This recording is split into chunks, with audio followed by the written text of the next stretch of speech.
बहनों, भाइयों और सब दोस्तों को सलाम। आज मैं बात करूंगा रेड नोटिस के बारे में जो मेरे खिलाफ पाकिस्तानी हुकूमत ने जारी किया। हम बलोचों के सामने इस तरह की रेड नोटिस की कोई हैसियत नहीं है और ना ही मैं समझता हूं पूरी दुनिया बैनुल अक़वामी ममालिक इसे सीरियस लेंगे। उनके सामने भी पाकिस्तानी जारी करदा रेड नोटिस की कोई अहमियत नहीं है। ये सिर्फ और सिर्फ इसका मकसद जो है जारी करने का, वो सिर्फ और सिर्फ बलूचिस्तान में जारी फौजी ऑपरेशन जो है उस पर पर्दा डालने की एक नाकाम कोशिश है। क्योंकि वैसे तो पूरे बलूचिस्तान में मिलिट्री ऑपरेशन हो रहा है, पिछले 10-12 सालों से हो रहा है। रिसेंटली 6 हफ्तों से देरा बुगटी और उसके गिर्द नवाही इलाकों में एक नई किस्म की ऑपरेशन हो रही है जिसमें स्पेशली टारगेट किया जा रहा है औरतों और बच्चों को।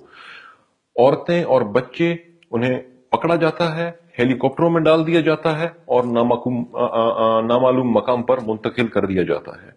जो आज तक भी, पिछले 6 हफ्तों से लेकर आज तक भी, वो ऑपरेशन देरा बुगटी के इलाकों और गिरद नवाही इलाकों में जारी है। 200 के करीब औरतें और बच्चे गायब हो चुके हैं।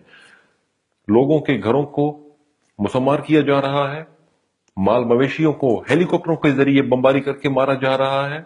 कुछ लोगों को पकड़ा गया और जो हमारे पास जो इतलात आई, फिर उनसे पैसा लिया गया। एफसी और आईएसआई वालों ने पैसा लिया उनसे और फिर उन्हें छोड़ दिया। और कुछ लोगों को पकड़ा गया, उन्हें कहा गया कि आओ तस्वीरें निकलवाओ कि तुम लोग फरारी थे, लड़ रहे थे और तुमने अभी हथियार डाल दिया और तुम बरामदगी के आदमी थे, उसके हुक्म पर उसके कहने पर काम कर रहे थे और तुमने अभी हथियार डाल दिया और तुम्हें हुकूमत पाकिस्तान की तरफ से माफ कर दिया गया। अगर नहीं करोगे तुम्हें भी गायब कर दिया जाएगा। तो इन तमाम हालात का अगर जायजा लिया जाए तो क्या लगेगा कि ये एक फौज है या एक करप्ट इदारा, गिरोह, गैंग या एक दहशतगर्दाना टोला है। जैसा मैंने पहले कहा कि और खासकर स्पेशली इसका मकसद, रेड नोटिस का दूसरा ये भी एक मकसद है, हम इन तमाम जो ये पिछले 6 हफ्तों से जो कार्रवाइयां हो रही हैं, इनको अब जो यूएन का सेशन पिछले 3-4 दिनों से शुरू हुआ है यहां पर जिनीवा में, इनको हाईलाइट करने वाले हैं। और पाकिस्तानी फौज और आईएसआई का जो चेहरा है, जो इनके कारनामे हैं, दहशतगर्दाना इकदामात हैं, उनको जाहिर करने वाले हैं यहां पर।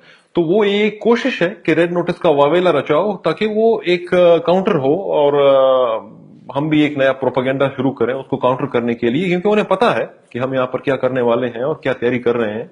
तो वो ये एक कोशिश है और इंशाल्लाह इसमें नाकाम होंगे। कोई इसे सीरियस नहीं लेगा। सबको पता चल रहा है और चल चुका है कि असल हकायक क्या है और ग्राउंड सिचुएशन, ग्राउंड रियलिटी क्या है। इनके जो अपने लोग हैं वो उनको बेवकूफ बना सकते हैं, पूरी दुनिया को तो बेवकूफ नहीं बना सकते हैं। जैसा मैंने पहले कहा कि पाकिस्तानी फौज और आईएसआई और 80% कहूंगा क्योंकि कुछ 2-4 हैं जो शायद बात नहीं कर सकते, ख्वाहिश तो रखते हैं। 80% पाकिस्तानी मीडिया जो है वो एक सोचे समझे मंसूबे के तहत बलोच कौम की नस्ल खुशी में, जेनोसाइड में मुलविस है। सहाफत क्या होती है, सहाफत की असूल क्या होते हैं, एक सहाफी की जिम्मेदारी क्या होती है, शायद ही पाकिस्तान में कोई सहाफी इससे वाकफियत रखता हो। इनके लिए तो सबसे अहम बात यह है कि कैसे फौज को खुश किया जाए, फौज की कैसे तारीफ की जाए, फौज की पॉलिसियों की तारीफ की जाए और फौज के जो बुरे कारनामे हैं, दहशतगर्दाना कार्रवाइयां हैं, लोगों को अगवा करना, मिसिंग करना, मसकशुदा लाशें फेंकना, उन पर पर्दा डाला जाए। उनको दूसरे न्यूज से कैसे कैमोफ्लाज किया जाए। और अगर लोग उस पर बात करना शुरू करें, पूछना शुरू करें, कोई इंसानी हकूक का इदारा या कोई शख्स, कोई लोगों में आगाही आना शुरू हो जाए, तो एक ऐसा नया ताकि कोई वावेला शुरू कर देते हैं ताकि वो साइडलाइन हो जाए। तो ये इसी में मसरूफ हैं क्योंकि ये समझते हैं, ये पाकिस्तानी मीडिया वाले, कि इनकी तरक्की का वाहिद रास्ता यही है कि इस तरह करते रहो तो तरक्की मिलेगी, कैरियर आगे जाएगा, बड़े से बड़े सहाफी बनोगे, प्रोजेक्शन ज्यादा मिलेगी। کیونکہ ہم جب ان سے بات کرتے ہیں کہ آپ بلوچستان کے بارے میں بات نہیں کرتے، بھائی یہ ہوا ہے آج وہ ہوا ہے، تو کہتے ہیں صاحب بلوچستان کے بارے میں تو ہم بات ہی نہیں کر سکتے، کیونکہ آپ کو تو پتا ہے کہ پھر فوج کیا کرے گی، تو ہمارے کیریئر کا مسئلہ ہے، زندگی کا مسئلہ ہے، ترقی نہیں ہوگی، کیریئر تباہ ہو جائے گا وغیرہ وغیرہ. ٹھیک ہے، بات مت کرو بھائی. لیکن جب ہماری طرف سے کوئی رد عمل ہوتا ہے، بلوچ قوم کی طرف سے کوئی رد عمل ہوتا ہے، تو وہی جناب وہی لوگ، ان کی زبان کینچی کی طرح چلنے لگتی ہے، چپ ہونے کا نام ہی نہیں لیتے، برے سے برا، بد سے بد، دہشت گرد، پتہ نہیں کیسے کیسے القابات لگا دیتے ہیں، اور کبھی کبھی تو گالی گلوچ پر بھی اتر آتے ہیں. پچھلے دنوں کچھ چند ہفتوں پہلے دیکھا گیا کہ کچھ لوگوں پر پابندی لگائی گئی کہ بھائی آپ مت بولو، آپ شاید زیادہ تعریفیں کرنے لگ رہے ہو، تو کچھ جینوئن نہیں لگ رہا ہے، سائڈ میں ہو جاؤ. تو خیر، ان کا اپنا مسئلہ ہے، خود ہی طے کریں. لیکن ایک بات ضرور یاد رکھیے گا، ہم بلوچ یک طرفہ کبھی بھی کسی سے محبت پیار نہیں کر سکتے. جس طرح کا برتاؤ ہم سے کیا جائے گا، اسی طرح کی ہی جواب کا انتظار کرو ہم سے.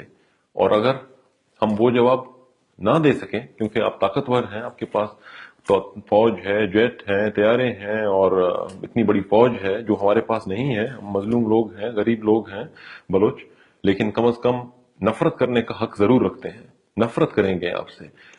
اگر ہمارے بچوں کو مارا جائے، ہماری عورتوں کو اغوا کر دیا جائے، مسنگ کر دیا جائے، مسخ شدہ لاشوں میں ڈالا جائے، اجتماعی قبروں میں ڈالا جائے، تو کوئی بیوقوف ہی ہوگا وہ محبت کرے گا، یا کوئی بیوقوف شخص ہی ہوگا جو یہی تمنا کرے گا، یہی خواہش رکھے گا کہ میں ان کو ماروں گا اور وہ مجھ سے محبت کریں. اللہ حافظ، اجازت دیجیے، خدا حافظ.